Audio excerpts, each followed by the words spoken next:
My name is David Scott Fry. I hold the rank of Sergeant with West Virginia State Police at this time. And you're obviously familiar with me, correct? Yes, sir, I am. You were here while I was the head prosecutor. You were here at least at the beginning when I came back as an assistant. Is that not right? Yes, sir. And you don't care if I call you Dave, do you? That's my problem. We know each other. We can skip the formalities. You're good, sir. And I think we've talked several times before we came in here. You've testified in court on numerous occasions, I would assume. Is that not correct? That is correct, sir. It's probably the first time you've ever had to testify as a victim. I think you told me that today. Is that Indeed not right? it is. Yes, sir. And how long have you been a state trooper? Next month, I'll be starting my 17th year as a member of the West Virginia State Police. And after the March 2017 incident where Mr. Yeager shot you a couple of times, were your duties, have your duties been made different since then? My duties have been made different. The way the testing process works for promotion from West Virginia State Police, at the time of this incident, I held the rank of corporal. I had went through standardized testing to attempt to attain the rank of sergeant. While I was off, I was promoted to sergeant and transferred to the Quincy Detachment in Eastern Kanawha County. And are you still there? No, sir, I'm not. I was a sergeant in Quincy. I also assisted and ran the Putnam County Detachment for a few months. I'm now stationed at the West Virginia State Police Academy as a logistics officer and as a staff officer. Now I'm going to take you back, and we talked about this back in my office, and I'm going to take you back to March 28th of 2017. You recall that day? Yes, sir, I do. And what were you doing on that evening? I had been out, I believe, since 1800 on the 27th. I believe I was, I think, somewhere around West Hamlin in my cruiser. At that point, I was the only police officer, only trooper in the county. I was also the only police officer in Lincoln County until all the calls stopped and I could go home. So I believe somewhere around between 1 and 2 o'clock in the morning, I had a dispatch from Lincoln County 911 Communications informing me they had what we call a third-party domestic, meaning that neither the victim or the suspect called, but a concerned person who had information had called and said they thought an incident was happening in Allen Creek of a domestic, and they wanted me to start that direction. And I'm assuming you did, in fact, start in that direction. Is that right? Yes, sir, I did. And I don't know how long, I don't know if you were lights on, or how long did it take you to respond up to there? It would be an estimate, I would guess, possibly 20 to 25 minutes to get from West Hamlin to Allen Creek. And when you got there, what happened, or what was the situation? When I arrived, I had to get further direction. These 4 apartments are above a grocery store. I believe it's called Market Express. So the front of the store that faces the main road is Market Express. You go to the rear, there are 4 apartments above the grocery store. So you had to climb up a set of steps onto the deck. You were greeted with a security door, and as you went through the door, you have 2 apartments here, 2 apartments here, 4 apartments total. As I received my communications and as I got to the apartment, I knew at that point that I was going to the first apartment on the right. We had a couple more calls because the fighting began to increase. So as I got to the security door, which was not secure, was unlocked, I stepped into a hallway. To my immediate right was a door going into an apartment that was open. I came to the door, and as I entered the door, as I stood on the threshold of the door, I could see inside what appeared to be an efficiency apartment, meaning a very small apartment. You had your kitchen, and you had your living space and a couple of rooms to the side. As I came into the hallway, what I was seeing to my peripheral left was the victim standing against some kitchen counters. She appeared to have been under distress. She appeared to be bleeding around her head. She would not make eye contact with me, and she was staring straight across to what appeared to be a doorway. So as I did not enter the apartment, and as I used what tactics I could and what I recalled to try to get a good view of what was inside, as I cut around, I could see someone's shoulder, and I could see what appeared to be a rifle pointing at the victim from about 6 to 8 feet away. At that point, I attempted to make some type of conversation. I think it is pertinent to this that everyone understands that this was not something where I was shot from outside of the doorway. This was not something where I kicked the door in and surprised everyone. I was dressed as I am now in a full Class A dress uniform. I told Mr. Yeager and the victim, my name's Dave. My name's Dave Fry. I'm a trooper from Lincoln County, and I'm going to have to take care of this. Mr. Yeager gave her instructions a few times to tell her that she did not need me.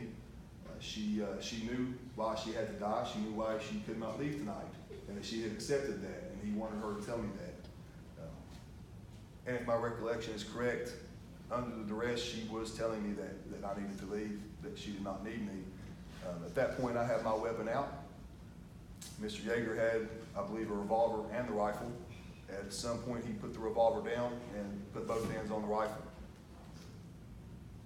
We had a chance to talk for what seemed a minute. It may have been a bit longer, maybe a bit shorter.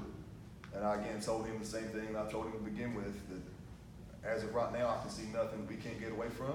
We can take care of this. We just have to stop doing this. You need to put the gun down. The only semi-direct response I got from him was that I needed to put my gun down and leave.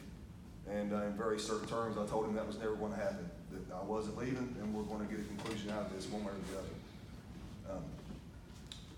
I attempted to redirect him. I told him that I am, again, a state trooper. I'm not here to hurt nobody. I'm not here to rob anybody. I'm here because someone called for assistance, and that's my job. At one point, for what it perceived to me, he appeared to want to look back over his right shoulder. When he looked over his right shoulder, I perceived the victim kind of flinch and want to come towards me, and that drew his attention. At that point, Mr. Yeager has an SKS semi-automatic rifle with 7.62 ammunition. Of course, I'll find that out later, the ammunition. I didn't know that at the time, obviously. I entered the apartment as he was bringing the gun up and tried to position myself between the victim and the gun. I don't know exactly where she went. I know that I felt a total body shock, and I know I've been shot somewhere in my chest. I got one round off in return fire. That round missed. Second round perforated my wrist and blew my wrist out, and the bones fragmented and went on my weapon. And I knew I was in a lot of trouble at that point. I had returned fire, and you have to realize that while I'm recollecting this, we're talking 30 seconds. It doesn't take long to fire 15 gunshots or however many were fired. It's almost instantaneous, a few seconds. Mr. Yeager, for whatever reason, perhaps thinking he was injured, I don't know what happened, he kind of fell back into a room off to my side. At that time, we carried Smith & Wesson 45 caliber weapons. I had 8 rounds in a magazine, 1 round in the chamber. As a safety feature of those weapons, if you drop the magazine and reload and there's one in the chamber, it won't fire. So I had put 1 round at him. I had no idea if it hit or not. I knew that he was still in that room. I put a few more rounds into the drywall to attempt to keep him pinned down so that Lisa and I could get out of the apartment. I had no idea how many times I've been shot. I've asked a lot of questions of, did you hear the gunshots? I heard no gunshots. I had no auditory recollection at all. I saw gunpowder. I saw my action on my weapon working. I saw the recoil from his rifle as he was firing, and I felt just not pain, just a general thud, what I would imagine being struck by lightning would feel like. At that point, I backed out into the hallway, and I knew I needed to get her out of there. So I backed out of the hallway. I had 1 round, I believe, left in my weapon. My magazine, my slide was not locked back, meaning I knew I had at least 1 more round. I've trained a lot. I've been a trooper for many years, at that point 14. My mom was telling me I needed to reload my weapon in case he came out with a rifle. I was obviously outgunned at that point, but my left arm was dead. In hindsight, or in foresight, the first round that hit me, it skipped off my trauma plate at an angle in my vest. It's a hard plate. This vest will not stop a rifle round. So it went through that, off that plate, through the front of my vest, and my upper chest, shoulder, and it exited out the back of my shoulder. And again, the second round, it completely destroyed every bone in my wrist and my hand. My arm was dead. It didn't hurt. It wasn't that I couldn't reload. It didn't work. So I backed out of that hallway with 1 round in the chamber, hoping that if he came back out and tried to finish me off or tried to go after her, that I could put that 1 round on him, and that's all I had. We got back out to the wooden deck, and again, she described it very accurately. It's middle of March, end of March. It's 2, 3 o'clock in the morning. And the only time I do not have a recollection, at some point I came out onto that deck, and I remember seeing her standing on the steps looking at me. And I don't know if I got it out. I don't know if it was in my mind me trying to say it. I was trying to tell her to run. And I told her to run because quite simply no one else was coming. I do not know what the current population of Lincoln County is. And as I said earlier, I believe maybe 22,000 people. The officer to citizen ratio for law enforcement in Lincoln County that night was 1 police officer for every 22,000 citizens. There was no one else coming, and I knew that. It was just me. So I told her to run, because when I was on that deck, I don't remember how I got down, but I was down on all fours and I was trying to get up. I still had my pistol in my right hand, and I posted my left hand instinctually trying to push myself up, and the bones came out. And I saw that. I saw blood coming out of my vest on the ground pooling below me, and I thought, very honestly, this is probably not good. There's a good chance I'm gonna die here. I'll say this, and I've told a few people this, I thought I'm gonna die here. I grew up in Lincoln County. I wanted to be a trooper from the time I was in high school. Been married to the same woman for 21 years. I have 2 kids. So I thought, if I die here, this is a good way to go. It's good enough. Did all right. So, to my surprise, 30 seconds later, I wasn't dead. And I realized I might still be dying, but I got some time. I also realized that I told my victim to run, and I couldn't find her. And I knew that I didn't have a whole lot of time to stand around. I knew that troopers from this county and every police agency will be coming to help me. I didn't want them coming to find my unconscious body with a suspect in a 2-story window with an SKS and high ground, launching rounds into them when they got there, because they had to come save me. So I made the decision to get on my radio and tell my dispatch, I'm hitting the corridor, I'm hitting 119. I need some ambulances, and I need everybody you got. This is my scenario. I came out and I yelled for her a few times. I thought I yelled. I don't know that I actually got anything out. My hearing didn't come back until I got in the car. So I decided, well, surprisingly, I'm still alive. My suspect hasn't came back outside. I don't want to die standing on the side of the road at 2 o'clock in the morning for no reason. Maybe I'll try to drive towards the hospital and see if I survive this. So I did. I got in the car. I got hold of my dispatch. I let them know what was going on, and they started trying to call the cavalry and get everybody down to help me. So I drove. Forgot where I was a lot. I've listened to that radio traffic, or else I probably wouldn't have as good a recollection. I would almost lose consciousness. My adrenaline would spike. I become hyper vigilant, and 30 seconds later, I didn't know where I was. So I managed to drive. I don't know how far it is from Allen Creek to Walmart, but I finally got to Walmart, and met some South Charleston Police Department, Kanawha County Sheriff's Department, EMS, fire. They met me there. And I did everything I could to make sure that they got all the information they needed to make themselves safe. And that's the very short version of that actual incident of what happened. So today's August 28th, is that correct? Yep, I believe it is.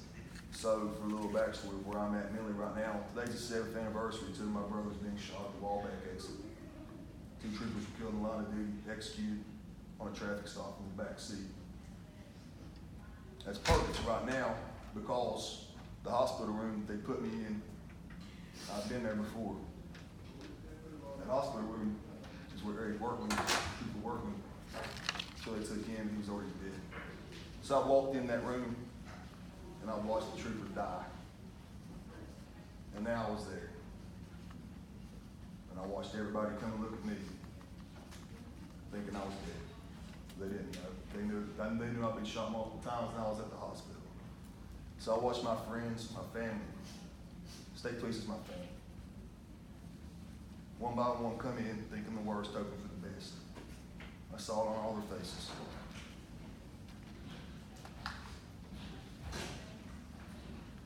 But I didn't die. After 4 days, I'd had enough of the hospital. My wife had to take a class on how to change my bandages for my wounds so I could go home. So she did, and I did.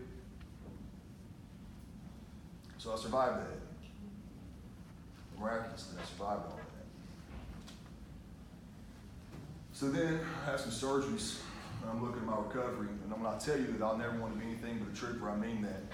To a point of a fault if I have no real life skills. I'm not good at anything else. This is all I know how to do. I'm a trooper. That's it. I don't want to be anything else. They tell me they don't know if my hands want to work again. They say they want to use my wrist. I'll never go to bend it. my shoulder's blown apart, my collarbone's broke. This is the physical things, and they say, you know, we're not sure you're gonna come back. So then we deal with the other side of it, of what am I gonna do? At that point, I'm 37 years old. I've been nothing but a trooper my entire life. I have 2 kids. I have my wife. I have my mother who's a cancer patient that lives with me. And I think, well, I'm gonna draw state police disability-based salary for the rest of my life. How am I gonna support my family on that? And I've never been suicidal, and I won't portray that I have been. But the thought crossed my mind, and I told my wife, and I told a few of my closest friends, man, my family better off if I would die. My family would have got a big life insurance policy if I'd have died that night. They would be beginning their healing process 2 weeks out. Things would start getting back to normal. Would that be better? Would it have been better if I died? But what if I can't come back? What if I can't do this? What if I'm 37 years old and all I do is sit here now and think about what could have been and what should have been? Obviously, we're sitting here today, we know that didn't happen. I came back 4 months later in uniform. And I say this because there is no separating myself from this incident. This isn't the first critical incident I've been in, and I'll be in more. But the perception of innocence is gone from my wife. My wife kisses me every day, says, I love you, be careful. It's not her fault, we've been doing it for 18 years. It means different now. My kids know. My children have never known anything but me being a trooper, wearing a green uniform and leaving my house. And I come back every night. Now they know there's a chance that might not happen. They always know it, but it's real when it happens to you. We all know it. But it's real when it happens to you. This has been 2.5 years. My mother can't be here today because she's still fighting cancer. My father died in December with a picture of Jeremiah on the wall in the Lincoln Journal, waiting closure on this incident. He never got it.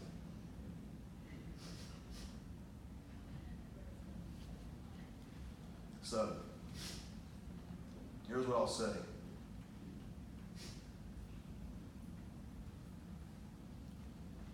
If someone told me right now, we'll go back, we'll give you a chance, you can start over 20 years ago, and live your life, we'll give you everything you've got and everything you had. But on March 28, 2017, it's a coin flip. You may live, you may die. I'd do it again. Every time. Dave, you know we're here for sentencing today, is that not correct? Yes, it is. And me and you've talked, not just today, but on other days, about the judge has a various range of things he can do. What would be your wish here today in relation to the sentence? My wish for this sentence, I offer no forgiveness. I offer no foundation in Jesus. That's not for me. I'm here as a state trooper. I know I'm a victim. I'm here as a trooper. I understand the criminal law system. I've been doing this for 17 years. I worked in this county for 8 of those years. So that being said, I know there is no life sentence. There is no capital punishment. The state of West Virginia carries no enhanced sentence for shooting a law enforcement officer. It's the same as 2 people on the side of the road got in an argument and shot each other. I understand the ramifications. I understand the parameters.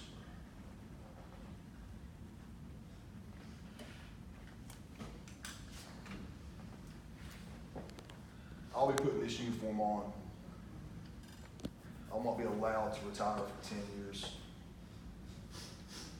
I don't want to leave my state when I retire. Mr. Yeager will take the sentence that the judge gets him, and I respect that in its entirety, whatever decision is made. Will my family sleep better knowing that every day I put this uniform on, he's not in jail?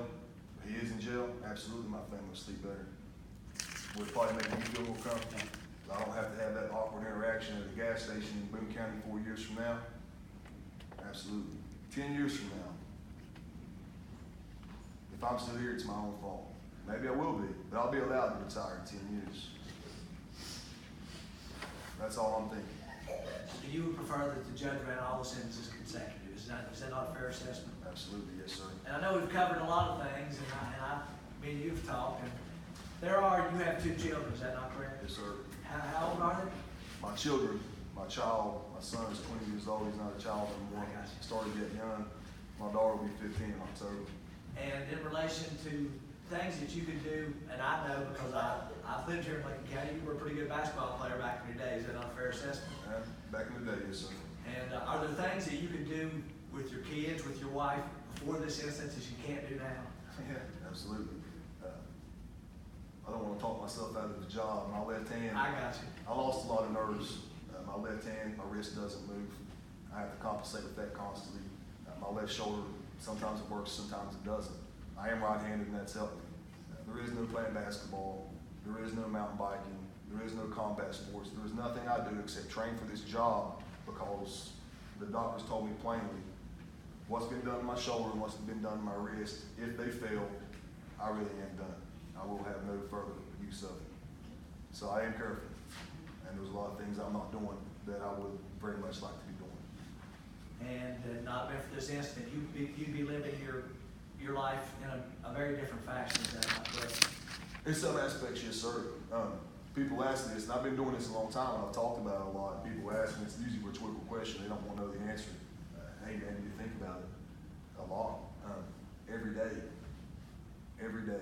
every single day. And I don't see that ever ending. How can you not? How can you put this uniform on and look at the scars on your chest and arm and not think, hey, how did these get here? Not think, hey, that happened. Not realize everything I've said leading up to this. Every day, this is on my mind. I won't sit here and say it incapacitates me and I can't live a decent life. I can. But it's not the life that it would have been had this not happened. Absolutely. Is there anything else you'd like to tell the judge or Mr. Getty? No, sir. Dave, I can't tell you how much I appreciate you being here, getting up there and testifying. Yes, sir. Mr. McCoy, do you have any questions? No questions. Ms. Workman, any questions? May this witness step down and be excused. You can, Judge. Thank you so much. Thank you so much, all.